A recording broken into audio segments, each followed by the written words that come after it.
后来乡亲啊，继续来看高雄三明区的保养街，伫昨深夜12点发生着瓦斯爆炸。这个大火是烧到半天红，佮烧炭过3间的人家厝，有1个人小死，7个人受伤。警方初步研判，真有可能是其中一个受伤的49岁男子引爆这个瓦斯桶来爆炸。 烧死伫个火窟的是一个75岁老乡亲，伊的后生赶转去厝是真伤心，讲老爸拢真早就困咯，恐惊就是安尼未赴逃生。伊的妈妈因为去外地参加着同学会，逃过死劫。 3更半暝，路口的监视器翕到，嘣一声，玻璃碎去喷到满四过，就连铁桶啊、冰箱拢互崩出来。火至4架炭爆在声无停，现场阁有真高的瓦斯味，敢若互引爆的瓦斯桶嘛拢烧到乌起，面体内底物件嘛拢崩到脆糊糊。听到好像地震啊！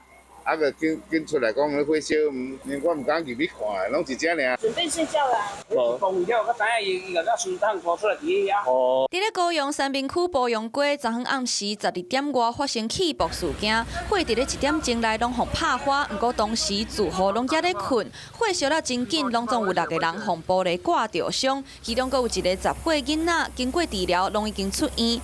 那疑似放火驱死查甫人，规身躯有90%的烧烫伤，也在急救。我们总共出动25车58人，那到达的时候，起火户是在8号，那延烧到10号跟12号。驱死查甫人是住伫咧8号的透天厝，伊疑似引爆放伫咧顶仔骹的3支瓦斯桶，火一个就烧到10号和12号的住户。12号内底一个60岁的住户，互救出来时阵真清醒，不过10号内底的住户，警消伫咧2楼发现75岁眼性死者。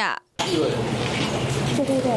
死者的后生接到消息，随赶回来，伊讲爸母带做伙，老母因为去南投参加活动，才躲过一劫。 有觉得他平常怪怪或是不对劲的地方吗？打个招呼这样子，也不会去多交谈。本来是在南投玩是吗？还是是旅行团？对，旅行这样子。在路上。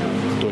根据了解，当时死者已经离开现场，不过敢若因为袂记咧摕物件，才阁活转去，不幸来过往，互家属是真歹接受。 Hello， 我是庄宇杰。想要抢先掌握最及时的新闻资讯吗？赶快订阅、按赞、开启小铃铛，锁定华视新闻 YouTube 频道。